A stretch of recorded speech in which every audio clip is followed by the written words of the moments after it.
Hey, this is JJ Humphrey here on OCP Live.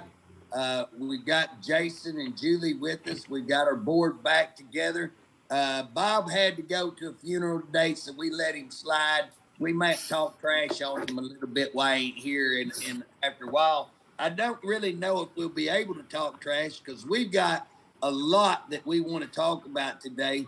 And what we want to talk about, we want to inform our employees and the people who listen to this broadcast.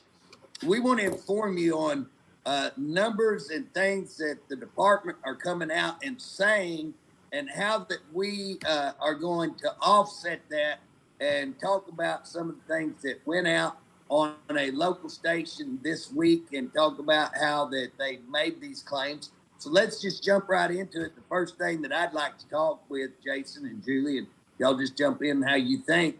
But they came out and said that they had about 92% fully staffed, is what I understand. Now, one time they said 87 or 82, and then the other time was 92, and it wasn't 97, it was 92 and 87. But did y'all see that? I mean, y'all so, yes, they're claiming they're 85% fully staffed. 85% fully staffed. Mm-hmm. So, and that they only have a vacancy of 19.5% for security staff is what they're claiming.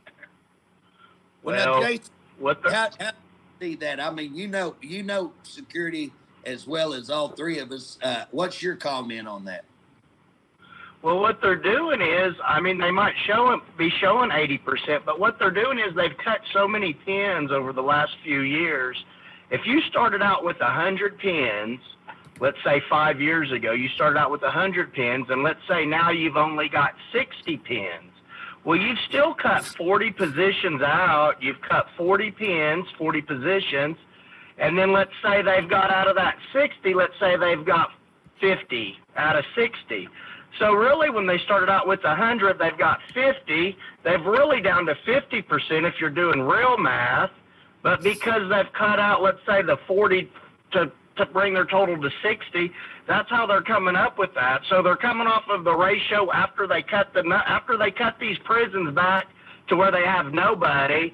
Then to justify to say they have a higher number, that's how they're coming up with the pins for that. So it's completely ridiculous.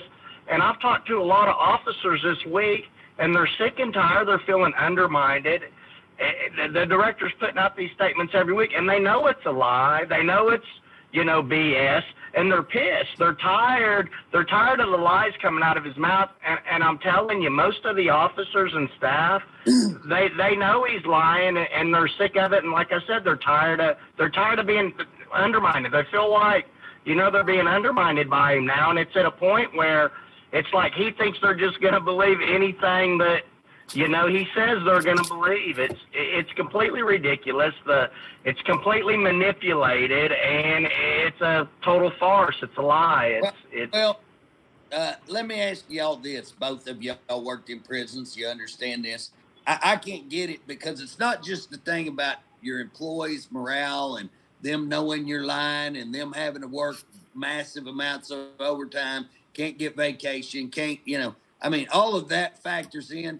But at some point, when you get so low on your, you're at a critical place where you have a right. Normally, we have a right to a quad or to a building, but when you have a right now, you have people to handle the whole deal. You're not going to be able to contain that. You're going to lose the entire facility. And people who know corrections understand this. And so when you go out and you make these false numbers that people understand, anybody working in prison, I hope by now we've tried to explain what you just did a very, very good job of explaining how they manipulate pins, how they drop, 40, 50%, and then they claim 92% of the remaining 40 or 50%. And guess what? It's down even below 50%. And then to do that and do it publicly when you're endangering everybody at that facility, inmates, staff, everyone to do that. I mean, JJ, I want to jump in too. Yeah. And also, with it being an average, we got to remember how many facilities we have. But that average includes places like administration that is most likely fully staffed. It doesn't include, I mean, when you average all of those together, yeah, your numbers are going to look a lot better than like Dick Connors right now. And we all know their staffing levels are terrible. Right. Hinton and Connors are the worst right now. Hinton and Connors. Well, staffing level in their butt. Yeah, y'all correct me if I'm wrong. I mean, we've got some facilities that, I don't think if we went and looked at McLeod, I'm not hearing a whole lot from McLeod. I'm not hearing a whole lot from Jim Hamilton. I don't hear a whole lot from Harp. I hear a little bit at Lexington. I've heard some really some problems at Lexington, kind of shortage with bringing people in and that kind of thing. But not as much as what we hear from Dick Connors, from Allen Gamble, from Great Plains, and from Lawton. Those are the four that I would say, if you want to have just hearing something almost on a daily basis, those are the four that we're going to hear from. And it's not unusual to hear something maybe from two or three of those. It's not just hearing one thing at one of those. You may hear something happening at Dick Connors and something happening at, Allen Gamble same day or multiple days, One of the things that I wanted to ask both of y'all and whichever one wants to start, but, you kind of hit on it a while ago, Jason, but what does it do to our staff when they hear lies that they know? It's one thing for them to come out with lies. Oh, that's the legislator. They won't give us the funds, or the legislator's the reason we don't. Now the staff have got to know that these are untrue. I mean, it's not the legislator's lying. It's him lying, and the staff knows that's a lie, and he's going out publicly and telling something that they know is a flat-ass lie. And what does that do to the morale, and especially when these people are giving their all for him not to acknowledge that, man, our staff is shorthanded. We got a massive problem, and kudos to our staff. And I do want to say kudos to all y'all. Absolutely. We should have had a riot 2 years ago if it wasn't for our wonderful staff. You're doing an awesome job. We appreciate you. But yeah, Julie, if you want to take that one first about morale and kind of what that does when people hear they know that lie, and then Jason, if you'll jump off there. Oh, it's detrimental to morale when you know the truth and it's smacking you straight in the face, but you have an administration who doesn't acknowledge it and is going to the public and saying the complete opposite. Mm-hmm. I mean, and it feels like you yourself are living a lie, and you're supposed to, and you're expected to present that out to the public. The expectation is that you're going to protect DOC and you're not going to say anything against them. Right. What do you think, Jason? Well, yeah. And these guys, they're working 60, 70, 80 hours. And that's another thing. If your staffing's up at 85%, how are these guys working 80 hours a week? I mean, there's so many ways to disprove his statements. It's just ridiculous. And the fact that he just makes them. I mean, he'll just say, the sky's green, or the sky's yellow, or, and it's like, I don't know if it's because he's gotten away with being able to just lie to everybody so much and nobody calling him out on it. That part of it just blows my mind because, like I said, you can pull staff rosters to find out what the staffing levels are. Those come out every day. But I'll have guys, as far as morale goes, and they'll be working 60, 70, 80 hours, and then they want a day off. Well, these captains are telling them, no, I got to have you for shift. Well, they got to have you every day. But, you know what that does for morale? You got a guy working, my God, he works 70 hours, and he wants to take off to go to his daughter's recital or his boy's football game, or, and he can't even get off work. So what they start doing at that point is then they're going to just start calling in sick. They call in sick that may even make the numbers shorter because that's the only way that they can get a day off or something. And it's a cycle. But like I said, I don't understand how he's got to just lie about everything, and nobody other than us will even have called him on it. It makes no sense to me. Well, let me give y'all an example of something that I haven't really put a pen to yet. I will here in the future do a hard math and make sure, but fuzzy math, I'm going to give you some DOC fuzzy math like they do.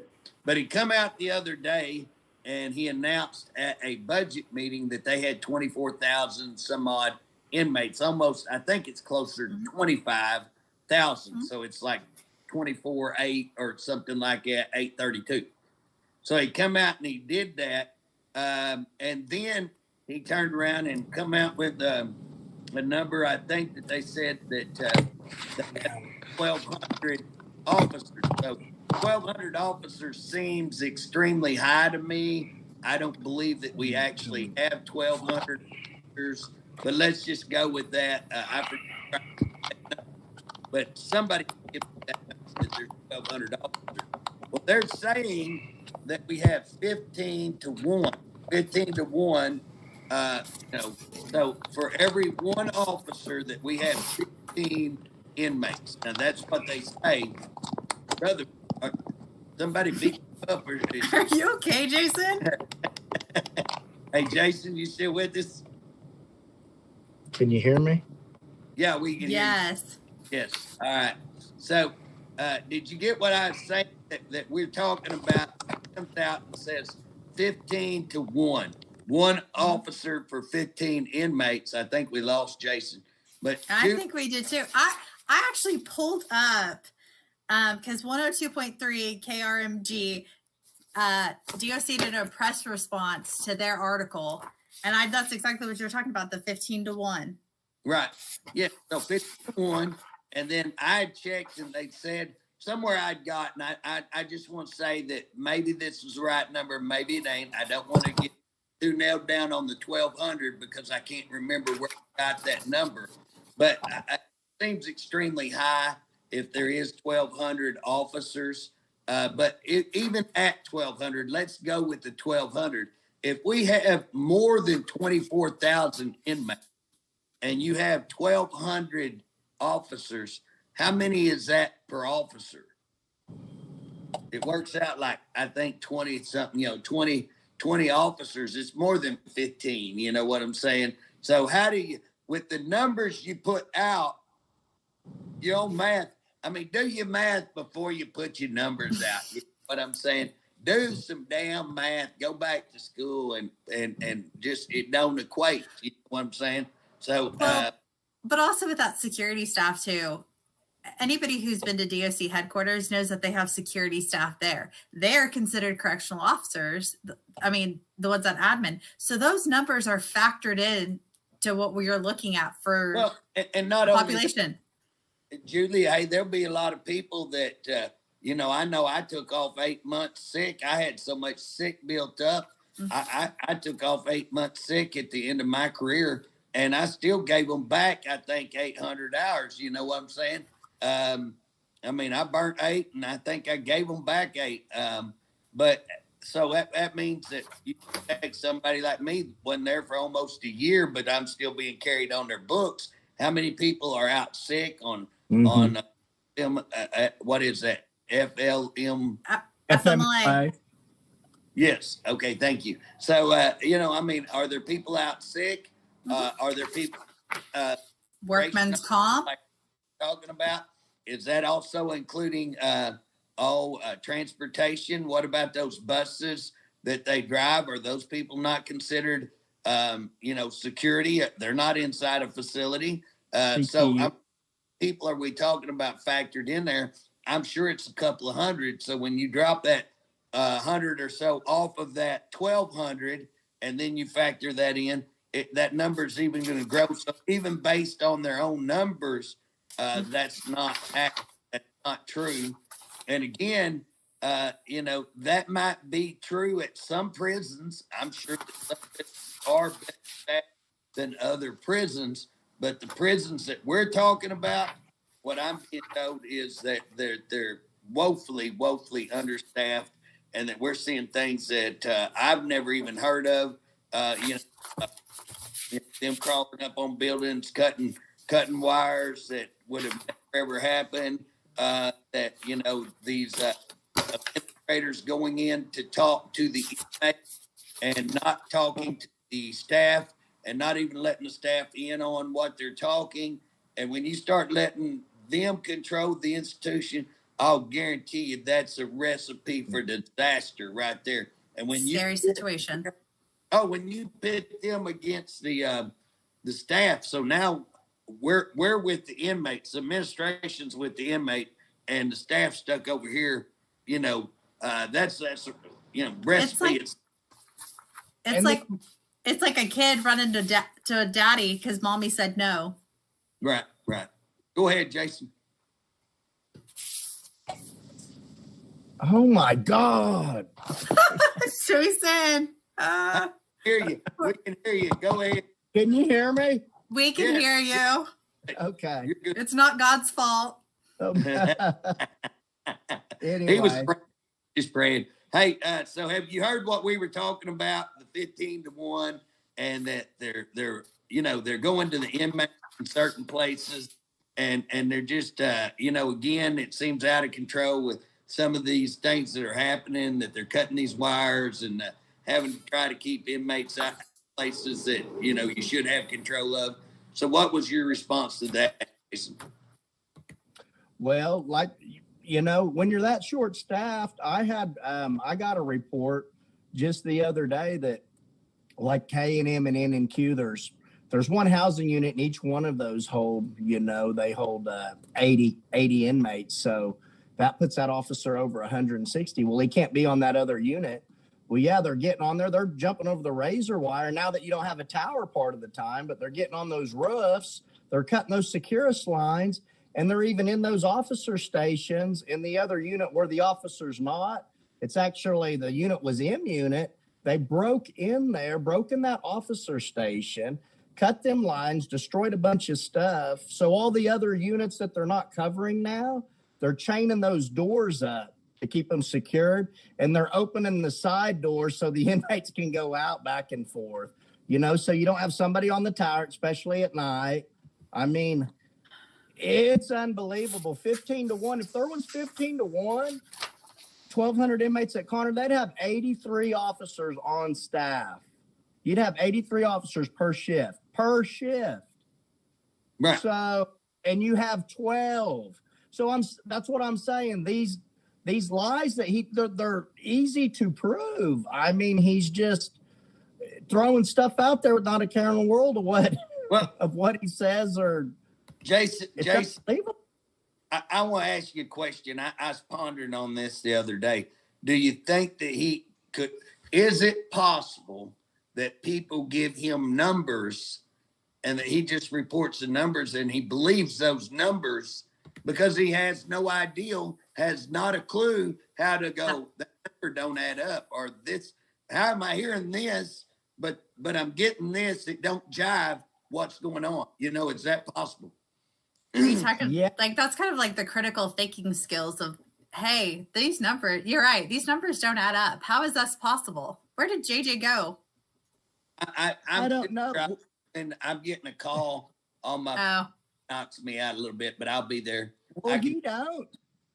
Even when he's in the facilities, he's not in there very long. He'll go around, and like I said, they'll take him on a dog and pony show where they might show him one unit, or he'll shake a few hands and kiss a few babies, and then out the door he goes to the next. But he's only been to Connors, I think, one time, and he doesn't know. You can tell. That's what I'm saying. He has no credentials to be the director of DOC.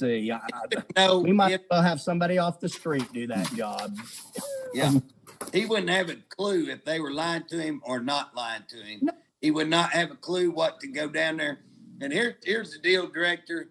If you want a clue, I just ran a bill to say I want to show up and be able to go through your facility. Now, I'm catching a little bit of slack from you guys saying, well, what about going out there, I wouldn't be safe. And I agree that a legislator who knows nothing about prisons probably don't need to go wandering around a prison. So I think we have to put some criteria to that, make sure that we keep prisons safe and the people going there safe.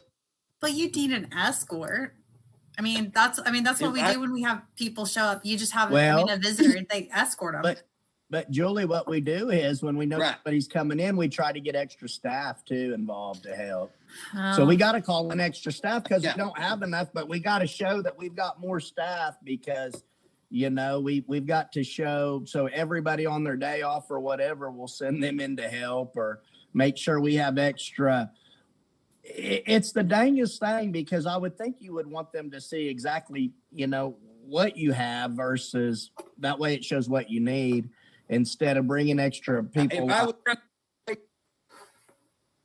was running the place, I'd almost be the opposite. I'd sit home and, damn, look what we got. We need more money, or we need some help. Now, I wouldn't do that. I'd want to go real numbers. I'm joking. But, if I was going to cheat it, I'd cheat the other way, not that way.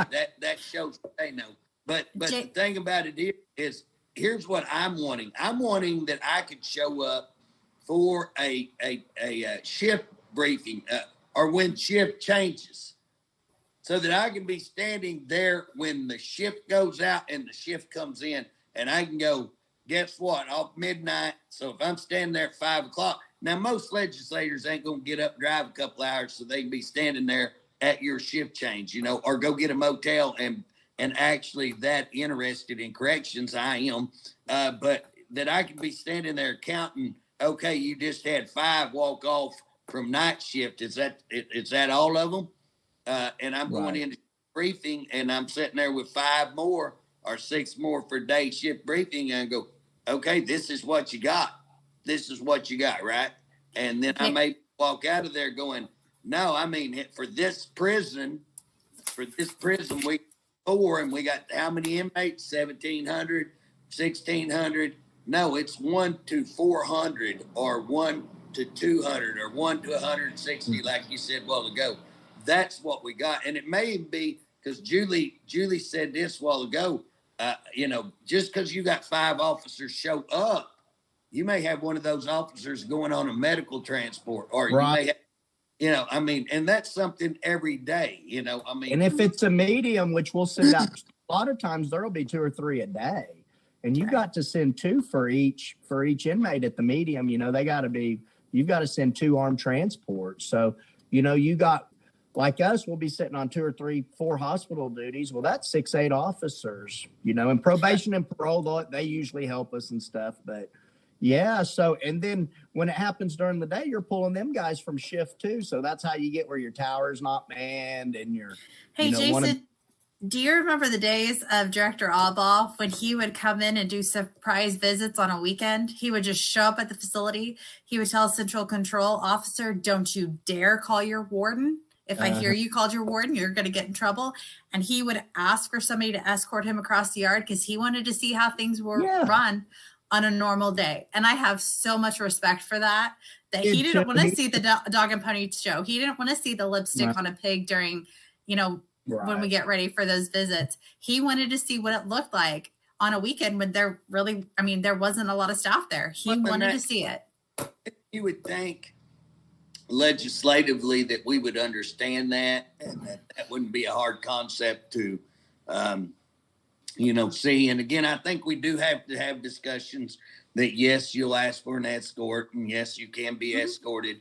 I'm not talking about just walking in and, going through the whole facility with nobody knowing I'm there, I'll tell you how scripted it is, JJ, when you have an audit, and Julie knows this, when we have an auditor, we'll have somebody walking around with the auditors, then we have somebody else, we call them runners. We'll have runners ahead of, because we have a specific path where we're going to send that guy. Well, we have a runner in front of the auditors and the audit teams and the people escorting them. We have runners running ahead of them to make sure everything's okay before they walk through. It's all scripted. Every bit of it. You have a visitor or an audit. It's all scripted. Yeah, it's been a while since I worked the facilities, but man, if we had people coming, hey, the week before, I mean, for 3-4 days before, get your wax out, get these people shine. Put up, make sure everything's put up. Nobody in here, where you might have 10 or 12 laying around on their bunk in the day. Nobody in there, nobody on a bunk. Everybody's out of here. Everything looks clean. I mean, it looks fit, shine, and pretty. Well, guess what? That's not reality. That's not true. Right. So what I'm wanting to be able to do is to walk in and actually get how many inmates we got, how many staff we got. And again, when we're talking staff, let's say you have 2 out on a medical. Let's say that, you had some of that staff is going to be lieutenants that have to go around and make sure everybody's doing their job. They have to make sure that everything's being checked off and all that. And they're having to cover extra duties because they're shorthanded. And so, again, you have that. But then that'll drop you down to, say, 11 or so. But what if you have an incident? What if you have, a fight? What if you have, something, show up drugs or whatever, that you're going to have to pull 2 or 3 officers to go there, or maybe even 4 officers because you need it videoed and you need, Right. so you need to understand when we have an incident, you're not just going to go over there with 1 officer or 2 officers. You need to go over there with 4 officers, and one of those are going to be videoing. And so they're not going to be able to help you if you have to have a fight or if you have to try to take somebody into custody that it's going to be a problem. And again, in a prison, I think most people don't understand. Now, the guys watching this, the people watching this, you guys understand this. Yeah. But for those people who don't understand, you got, say, 160 people over here on this unit like we talked about a while ago. I'm going in to take this guy. Let's say he's a gang member. Let's say he's got a bunch of people with him. I go to try to take him. Now, most of the time, these people are going to stand back and let it play out. But what causes a riot, when you get into, if you'll study about riots and stuff, they'll either start in their kitchen quite a bit, Medical. or they'll start medical is another one. But they'll start, a lot of times what I'm saying, you go down there and you have an incident, and you're trying to get control of the incident, and what begins to happen, it begins to escalate. And so now you get this inmate involved, and you're not dealing with 1 inmate anymore. Now you're dealing with 2. Now you're dealing with 3. Now you're dealing with 6 or 7. Now they start to get out of control. Guess what? You've lost it, and that's how again and again, if you don't have the manpower to go down there. Or experienced staff. Yeah, and get them out of there and get them quick. You remove Yeah, you them. don't even, there's all kinds of chiefs and even deputy wardens that don't even know how to handle situations. I mean, you don't have that experienced Yeah. staff members that we used to have. I mean, you'd have somebody there 20 plus years officers now, they hit that 20 and they're out the door. Yeah.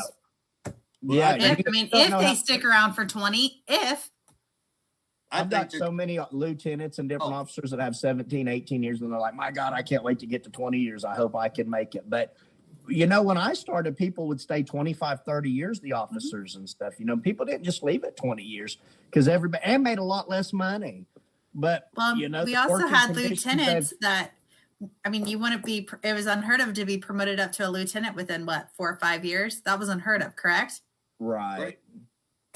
They can't keep anybody though. And then it's crazy. You wouldn't even want to be a chief or a, deputy or a warden now because they're just it's going to be wrong. You don't have enough people for it to be right. When you need 26 and you have 12, you're going to be right and I would tell them that. I told them that was one of the reasons I left, because I knew it was just a matter of time. I can't control a yard with 12 officers or 9 officers or 8 officers, depending on. Well, it's just insane that people would expect. It's a recipe for disaster. And when you're a warden, guess what? If you're operating with that, it's how do you do it? And again, they're stuck between, they got to try to make it work. So they got to push their people, and then they got to they got people coming down on them. They're stuck right in the middle trying to make it off. It's just insane. One of the things that I also want to talk about is, I keep hearing this layoff. I don't know whether it's true, untrue. I'm getting a lot of reports on that they're talking about laying people off, and it just a lot of fear. There is tons of reports on that too.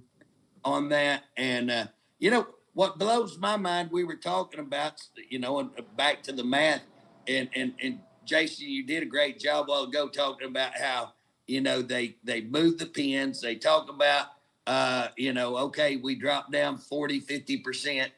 Well, then where's the money? Because legislators, if you want to go back, we're still given the same budget. We didn't cut their budget. Where is that money going? I know we use some of it for a raise, but again, we factored that in. We factored in that raise, that as they grew, this is how we're going to be able to keep the money, and this is how we're going to be able. Now we've not growing. Now, where's the money at? Where is that income? It just blows my mind that they can sit and talk about firing to it. JJ, the raise was factored in for before they cut all the pins, right? Wasn't it budgeted? What we did initially? Yeah, they come in and said that they were 300 down, and I said, "Bull, y'all ain't 300 down. You're." And I called every prison the way I did. I called every prison and said, "I want to know what your pins were 3 years ago, and I want to know what they are now." And that got them. That got them right there. And so, anyways, I come up with they were 750 short, and I believe they were 750 short. This is about 3 years ago. And then they turned around and come back after 6-7 months of us arguing and said, we're 940 short. Now, here's the problem. They went in one meeting and said, we should have 1,700.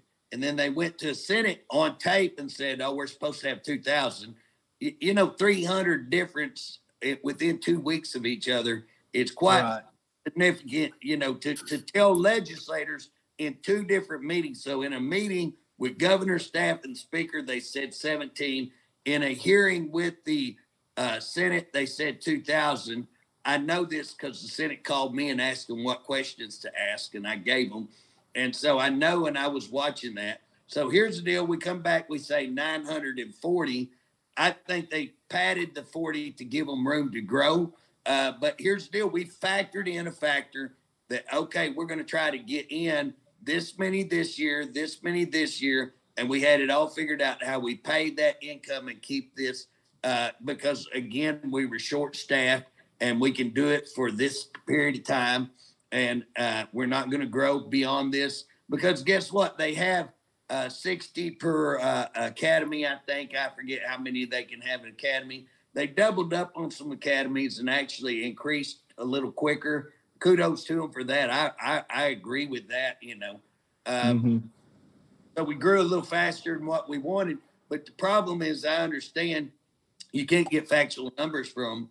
But my problem, what I understand is that they got people in, but because they didn't take them to the institutions and the way they're hiring, that about half of them that come in leave, and so they're losing them, and then they're losing those people who hit 20 like you're talking about. So what I'm hearing, they're losing about as many as they're bringing in. And in fact, I'm hearing that's dropping, not retaining. They claim, they brought retention up to about 13%. No. I don't see it. If they are, I would like to see their numbers. And that's the deal. Anytime they produce numbers, as you said, you and Julie said this a while ago, you can take their numbers just like they say 15-1. And you were talking about how you could just say at the institution wrong. I can take the numbers and say, well, you say 15-1, but there's almost 25,000 people. Per their press response, they said there's over 21,000 is what they stated. Well, you go back, I had a reporter and we were talking about this subject and he come back and he told me, because I said, well, they've grown 3,000 over the last, 2 years or so. And he said, well, now, Humphrey, I said, no, I said, listen, they put that in the budget. Go back and look at budget hearing. I said, it's in that budget hearing. I'm pretty certain. And he come back and he said, in 22, they had 22,000 such and such. And in 24, they had 24,000 such and such. And it's, I don't think it's quite 3,000, but it's pretty close to 3,000 more inmates. And again, if you have 3,000 more inmates, it will show a lot of things. One, it shows that 780 is not being very, the state question that's supposed to keep everybody from coming back to the penitentiary obviously didn't work so well. And the second thing it means is that if we're losing staff and they're growing inmates, then that number we're talking about, not only, it gets exponentially greater, And Right. so again, he went and looked those numbers up and provided me the actual, or let me say this, based on what that person provided me. And he said these were the actual numbers that he got from DOC. I want to Wow. circle back to originally we had talked about the press release, and I wanted to go through a couple of things in there that we haven't really talked about here. DOC sent out a survey to inmates several months ago, and they still have yet to release their results of it. And they said in their press release that it was, because they're following up to get more information from inmates. Wouldn't you just release what that stated, what those surveys said? And I know also they did one recently with staff members as well. And that hasn't been released to anybody as far as I know. I mean, not publicly. See why they wouldn't want to release that staff one. I mean, I could see that all day long, what would be there. But, like I say, and I would be interested in survey for inmates, what is being said. I don't think that's a bad deal, but I'd want to know how they got that. The way you collect a survey, which group you're talking about, people need to understand. I can do a survey on inmates, call it a survey on inmates, go to McLeod. Yeah, I can go to McLeod and survey inmates, and I'm going to get a totally different response than if I go to Allen Gamble or I go to exactly. I just think it's fun. Yeah, all prisons. Go ahead, are, Jason. They from the minimums, they're going to give you a completely different response. Shoot, the ones at the work centers, they're out in the Port of Catoosa, they're out in Pryor working all day, so they, and the minimums the minimums in communities, they have more officers than the mediums too. For another thing, you've got some minimums that have more officers than the mediums do. I'm just curious to see what those results were from the inmates, and absolutely, I think the inmates' voice needs to be heard. But I also know from working in DOC that sometimes what an inmate says in a particular questionnaire survey isn't always a good representation. But between JJ and Jason, I'm over here by myself. Oh, hi, Jason. Are you back? Can you hear Julie, me? I'm having trouble hearing you right now. Are you? I can't. Something's going on. Can you hear me? Yeah, I can hear you. I can hear you. Hey, I'm at my building and I'm trying to get somebody in. I'm like, hey, I'm on right. No, you left me, JJ, and then Jason's over here having technical difficulties, so it's just me. I learned that you got to talk. That's one thing. If you leave me, I'll just talk to myself for a long time. You know what I'm saying? But absolutely, what you're talking about is absolutely correct. What was the other thing that you had? I had somebody here just a little bit ago private message me about the conversation about the inmate survey, and their response was, I bet $5. It stated that they wanted more officers to feel safer. Well, if it didn't, it's not, again, there would be a couple of gang people probably going, yeah, we like running the prison and we're good. But the majority of people in there are going to want to They're going to want more officers. That's what people don't understand. We would do a search of the prison, and we'd, so when I was on CERT team stuff, we'd go down and search different prisons, and they'd have us come in, and I'd be at a prison where you don't even know anybody, and you'd be standing out there, and they'd be going, like they'd be doing that, and you kind of going, what's wrong with that guy, and then you go looking, and they're kind of, and you go over and here's a big old shank, or some drugs or something, and they're telling you where it's at, indiscreetly, but they want it off the yard. I mean, there's a lot of them they don't want. And if I was on the yard, I wouldn't want 10,000 shanks on the yard, And they also want control of those gangs too. They want plenty of staff. They want more staff, they want to feel safe and be safe. And a lot of them will tell you, they're scared. The inmates are scared to death right now. Hey, I'd be scared. I'm going to tell you something. When I worked in prison, if you'd have told me, hey, you're going to have to go to McLeod, or you're going to go to one of these prisons, and I'm a smaller guy, you know what I'm saying? But I can take care of myself a little bit. But it wouldn't have bothered me one bit to go to one of those prisons, But if you told me right now, and I will tell you this, back in the day, granted, when I was in probation pro, granted, got a really bad reputation. It was a scary place back in that day. Yes, in the 2000s. It was a bad place. And I've loaded up some guys that are some bad cats. I mean, some guys I'd hate to tackle with. And I've watched them cry when I tell them I'm taking them to Granite or something. When you say, where am I going? A lot of times I would go, we can't talk about that.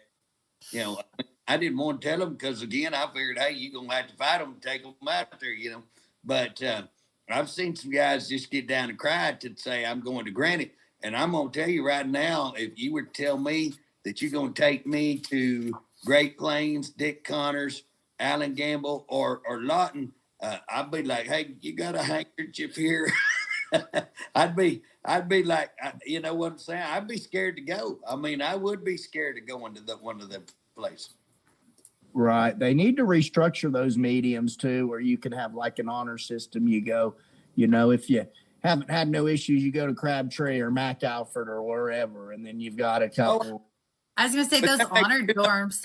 That's because you understand prisons, and that makes too much sense. That if I act right, I can get out of all this crap right here, and I can move. And if you have low staff levels, you try to staff those violent places more, and you try to staff those other ones less. Exactly. And the deal is you make those places, and you get all your problems here, and you take all your problems that's not problems. You don't need more staff with the ones that's less problems. You start locking up the people who are stabbing everybody instead of locking up the victims. That's just 101 corrections. You know what I'm saying? Right. That makes sense to anybody, I hope. I mean, am I wrong, Jason? Or Judy? He just left us. I don't think you're wrong at all. Yeah. So, I think. But then again, JJ, and with us sitting here, we've all worked corrections. We've walked through those gates. We know what it's like. Sure. Well, let me ask you this. One of the things we haven't talked about while Jason's gone, me and you can talk about it. You mentioned it a while ago when we're talking about riots. I gave an example how riots get started, and you mentioned kind of off the side, medical, and I think you said food too, and food. Absolutely. Food's going to probably be what I would say number one. If I was going to say where does a riot probably start, stop feeding decent food and watch people get pretty upset. And so, again, in these facilities, do you think that we got proper food staffing? Because, again, how do you get your food prepared if you don't have proper food staffing? So what's your opinion on that?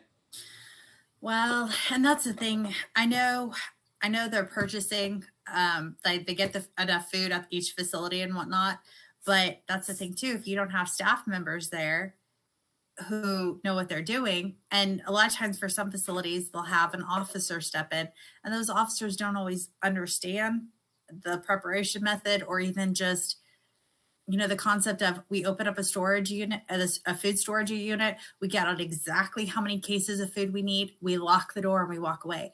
I mean, it's things like that sometimes that people don't understand, of like, if you want to be able to feed that entire yard, you have to be able to secure those items and be able to have a staff member there that is diligent and really knows what they're doing, making sure it's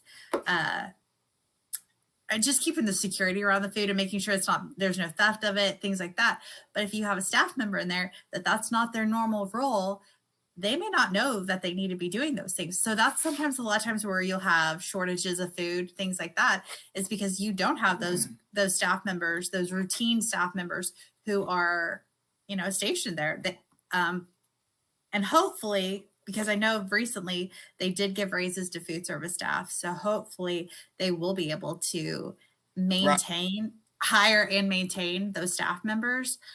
But well, Julie, not only that, and again, you didn't say anything I disagree with just having experienced people to know, because if you take me in, and here's what's funny, for some of the time that I worked in prison, I worked the kitchen.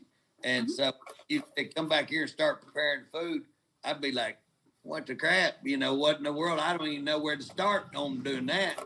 Well, and a lot of people think, I think because everybody has a kitchen in their home, they just assume food service is easy. It's not. It is hard work on your feet the whole time. And there's so many things that have to, do you know what to cook ground beef to? The temperature to cook ground beef? No, I. Do you know the temperature to cook chicken to? Right. Those are things that you have to know for food safety. And so if you have people who aren't experienced in those areas, it can get scary. You could look at a foodborne illness outbreak if you don't have staff. Absolutely. And that's just unbelievable that they'd be so sure that they'd start bringing people in that have no absolute knowledge of what we're talking about. But, when I worked down there, we had a kitchen burn. So we'd had a kitchen burn, and we had to get this other building that we used as kitchen, and it was divided in 4 sections. So you had to keep moving to make sure people, what's going on. And hey, they would steal food. All the time. It was just unbelievable. It was a full-time job for me as security. I wasn't working none of the kitchen. I'm talking security to keep your food from being stolen, keep your drinks from being stolen. They 100%. Add your milk in because they wanted to make you use hooch in, and so it's a full-time job.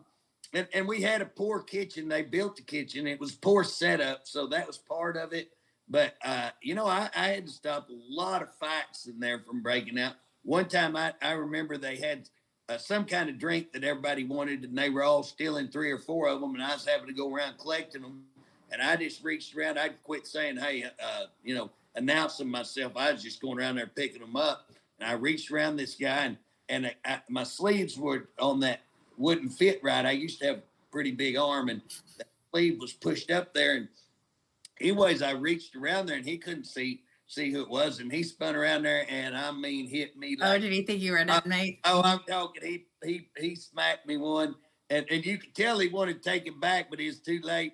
And you could hear it over the whole kitchen. And I was like, come here. And I laughed. We went out there, and he was like, I didn't know it's you. And I was laughing. I go, I know I should have told you it was my fault. But I said, here's what I want you to do. I said, all you guys in that gang area that wear your britches down there, and I'm having to get on because my lieutenant's on. I can care less about your britches, but my lieutenant's on me. I said, if I let you slide, because you'd be in trouble if I reported this. I said, if I let you slide, because I know it's an accident, could you help me out and tell all your compadres how about pulling their britches up and giving Humphrey an easy time, And I tell you, that's the best move I ever made, because everybody's like, he can take a punch and he's willing to work with us, and let things go. But the point I'm making with that is that's where riots start. That's where problems start. It doesn't have to be a riot. No. 2 or 3 people in utensils and all kinds of stuff. And I want to say this too. And what I said earlier about like having the officers help or other staff members help, I am not at all downplaying their role. They are absolutely essential because we don't have the staff members. So the food service staff members. So all of those people are so important. I know for a time at Hinton, we had officers in the kitchen with us because we didn't have enough staff. And that's just it. Sometimes they were just standing over a grill, making sure we didn't have hamburgers get stolen. So I don't want to downplay their role at all. I do want to say this too, though. You're absolutely right about not having staff in general, because that's when we had the food walkout. That's when you have all these issues. So when it gets time to actually plate that meal, put it on a tray, you may be short, 100 portions, 200 portions, and you're absolutely right. It could very well cause a riot if you have those issues. And it's all, a lot of it's all due to just staff shortage. You don't have the eyeballs there to watch it. Well, Julie, if you're going to feed those inmates and you're having to carry the meals down there or whatever, or if they're coming to get them and 200 people go without a meal because they all stolen, and now they're going back on the yard and selling those to somebody who may have ate, or they're eating them themselves and they're getting 2 or 3 portions where somebody else is going without. And we're hearing that happen all the time. Again, if you go, several days without getting something to eat, people start getting upset, and so the ones that I really worried about, especially when we were at Hinton, was those 8-man cells, because the officers would take those 8 meals. Like if you had someone that was a regular diet for health, if maybe they were kosher or halal, they would take however many trays that they needed for however many diets, and they would just hand them through the door. Well, if you're in an 8-man cell and you're not very strong, or, you're not high up on that food chain, you may be starving. And that's the ones that I really worry about in the facilities. Absolutely. And that's going to be a constant thing. That's not in prison. Let me tell you, that's going to be, you got 8 men in there and you got several cells like that. That's going to be happening in every cell. What they're going to do, in prison, they steal something from you just to see, what are you going to do? So whether you do anything about it. If you take my shoes and I do nothing, well, guess what? Then we're going to take everything you got, and more than what you want. Everything. And so the thing about it is, that's the way that works. But even if you're pretty tough, if you're in that 8-man cell and there's 4 or 5, there's no chance for you. You'd be the toughest guy in the world, but if you're having to fight 4 or 5 to get fed, and that's why we have a kitchen. That's why we do it the way that we do, is to make sure that everybody gets a chance to go through that and that they get their meal and they can sit down over there and they can eat. That's why you have that structure like you have. And again, like I say, we've got a lot of problems that anybody that knows anything about penitentiary and knows about food service. And then again, like we said, if you're going to have problems, that's a great place. That's where they may start, and as well as medical. We really haven't. When riots start, the 2 places riots start, they'll teach you this in orientation. Food service and medical are the number 2 reasons that a riot will start. Oh, absolutely. And again, if we were talking about how you go take care of one inmate, you're trying to deal with one inmate, and how it escalates. And right there in the kitchen is some of those places that we talk about. It just gets, and they're fighting over food, or they're fighting over something, and you go in there and try to de-escalate, and boom, it turns into a major problem. These are things, if you don't have security and you don't have enough security to secure the problem and get them the crap out of there and get them separated, again, the experience. Not sitting there yeah-yahing with anybody, not sitting here letting it go out. You get them, you move them out, you de-escalate the problem, let everything else go back, and you go back here and deal one-on-one with those individuals, or 2-on-1, 3-on-1 if you got the staff. That's how you do it. You do it by superior staff dealing with one inmate. You don't do it by inferior staff dealing with 100 or 200 inmates. That's You're right. And you hit on exactly 2 of the main things. We don't have enough staff members, and we don't have we don't have very many experienced staff members left. Because they're running for the hills. Well, I think they're trying to get rid of, Julie. I think we discussed this last week, but we seen an incident here recently where 2 people tried to respond, was not allowed to respond, and they end up getting fired, or one got demoted, one fired. Both of them highly experienced people. And it just seems like they're trying to do their dead level best to run off people who are close to 20, who can walk and who can just go, I don't have to take this. And so one of those guys that got fired was over. He can go home, not a problem. But again, what people don't understand, and why would you want to stay? Well, if you've worked there for 20, 30 years, man, that becomes, those people are your life. That's your life. That's where, so Those DOC was my family. I mean, there's still people in DOC that are my family, and there's some that I call, there's one individual I call it daily, and then I have others that, at least every other day or so, we're checking in on each other. DOC is my family. I didn't want to walk away. I didn't want to leave. I mean, that's what you're talking about is sure. That's all you know. I've got two people. In fact, my son was talking about one of my friends, and she came down to a deal with us, and that's the first time he had actually got to meet her, my youngest son, and I introduced her, and he goes, "Oh, I've heard Dad talk about you all the time." I said, "Yeah, she's my sister. I mean, this is my," and I will tell you, I don't have a sister, but if I did, I don't think I'd feel any more strongly. That lady is my sister. My youngest son is named after my former supervisor. That's his godfather. We've been retired for 15 years. Their family. We still call each other. I'm going to tell you something. They are my family, no question about it. Several of the other people that I work with are like family. And again, if you want to know why am I so passionate about the Department of Corrections, why would I continue to work? Why would I catch all the hell that I catch? Going after Harp, who's really great friends with the governor, who's politically tied in, is probably not a great move politically for me. I can tell you, if y'all don't think that I've caught heck out of doing that, and you don't think it's, people think, well, JJ, you say this because you're not going to get in trouble, or you're not going to get. Hey, let me tell y'all something. Let me tell you something real quick. Yes, I have.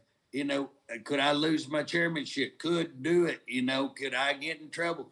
Yes, I already have been in trouble. I get called in on the carpet all the time on stuff like this. And it means you may not get your bills passed. It means you may not be, but I'm going to tell you something. It is worth it because I'm very passionate about the employees of the Department of Corrections. I'm very passionate about the Department of Corrections, and I think we could be one of the greatest agencies. It always makes me so angry that what I see could be one of the most super greatest agencies to work in is generally pretty dead last, and it doesn't have to. I agree. I am continuing to speak out. I am going to continue to fight for the safety of my family, And Julie, we talked about what all is at risk, and I don't want to go into too many details of what we talked because I don't want to give them any ideas what to attack us with. But what do you have to gain from coming on here? I mean, what could you gain? There's nothing. There's nothing. There's absolutely nothing to gain. I mean, career-wise, my career with DOC is over. It was over the moment I walked out of there. So there's nothing I'm going to get back. I have been told by some people, you have slit your throat with DOC. Right. Yeah. By speaking out publicly, yes, absolutely. But on the flip side of it, my response was, I'm not going to continue to protect you when you failed to protect me and my staff members. That's how I feel. That is my opinion, is they failed to protect me and they failed to protect my staff members. Oh, I mean, worse than that, they didn't fail to protect you. They even made it worse. The stress that you're under, the 100%. Things in your family that you had to go to, and all the time that you spend away, can't get paid, all of these kind of issues. My comp time, I just gave it to them. Those 3 months in Hinton, all that comp time, it's theirs. They kept it. Well, that's called theft, in my opinion. You ought to be able to get paid on all that. But all of that, and again, Julie, just so people know, I want people to know what you and Jason and what Bob is going through and what I do. And again, we get on here and we talk for an hour or so. And what people don't see is you got to come in 15 a while ago. And we see Jason off because we're trying to get on there before you were having technical problems. Yeah. Every time we get on here, it's like, okay, and we spent 30 minutes trying to The get new ready. rodeo. So we take out of our day. So we take a Friday and we spend a good hour and a half, 2 hours trying to get this presentation ready and out every week. And again, But even that, how much do we communicate during the week between all the text messages that are flying through of all the conversations of what are we going to do today? I mean, like last night at 8:00, I was typing up the little press deal that Bobby normally does, that I was typing that up and sending that out at like 8:00 at night. So yeah, there's nothing we're gaining out of it. We're giving our time for it because we truly believe in this cause. Well, and it's all week. I mean, me, you, Jason, Bobby are back and forth. Group text. And again, people don't understand how that we don't have to be that prepared. If you just said, if we came in 2 days from now and said, we want y'all to do an hour presentation, we can do it because we can just get on and have a conversation like we're having right now, because we're talking about this stuff all the time. And so it's not like we get on here and man, we have prepared. We know what I did prepare today. Yeah, we know what we're going to talk about because we've talked all week about it, and we look up and we have. So we are being prepared. But at the same time, if you drop kicked us right now with no preparation, we could talk 2 or 3 hours on the stuff that we're talking about because we've lived it, we know it, and we're talking it every day. And we've got people. Julie, does people contact you now that you've come on here? Oh, absolutely. In fact, it's funny you mentioned that. Somebody texted me just a little bit ago and they said, well, you're talking about an 8-man cell. You do realize that it's going to take 20 officers to do an entry into that cell if you had to. And if you don't got 20 security members on your staff, how are you going to do that? So they're texting me in the middle of this. And what they're pointing out is policy. And again, the administration will say, oh, well, we're not going to go by that policy on this cell right now. We're going to ignore that policy. Well, guess what? They can ignore it when it's them. But then when something goes on, well, y'all didn't follow that policy. We're going to hold you accountable. Yes. Yeah. And again, there's no accountability on their part. They can ignore it. And I understand they're short staffed. We have to. But that doesn't work two-way street. We're short staffed. So these two that were late getting down here, no, we're going to demote them and fire them. But, go ahead and do a cell entry on 8 people, without the proper staff. Okay. That's how staff members get hurt. That's how. There's no question. Listen, I used to look at policy. I hate policy. I used to hate policy. And I got wrote up one time, and that boss that I was talking about made me go look up the policy to respond to the write-up. And I was like, I don't want to look at policy up. I ain't got time. I didn't ask you. I want to wear my kneecap kicking your ass if you don't go down there and look at that policy. I go pull it up. Guess what I find out? I was following the policy. They're the ones in violation. I was so mad. I was like, and after that, I started reading policy. I started studying policy. And again, they violate policy, but they don't. Hey, I'm getting a message that we are over time. It's unbelievable how we can just go an hour and burn it up. But I just want to say, Julie, thank you. And Jason, if you're listening, we so much appreciate you. Guys, the 92% is a lie. We're gonna prove that. We're gonna get 85%. Well, they got 2 different ones. But guys, we're going to work and try to get the message out there. We're working hard for you. And I just want to say how much we appreciate all the staff that listens, all the family that listens. We love you guys. And again, God bless. See you later, Judy.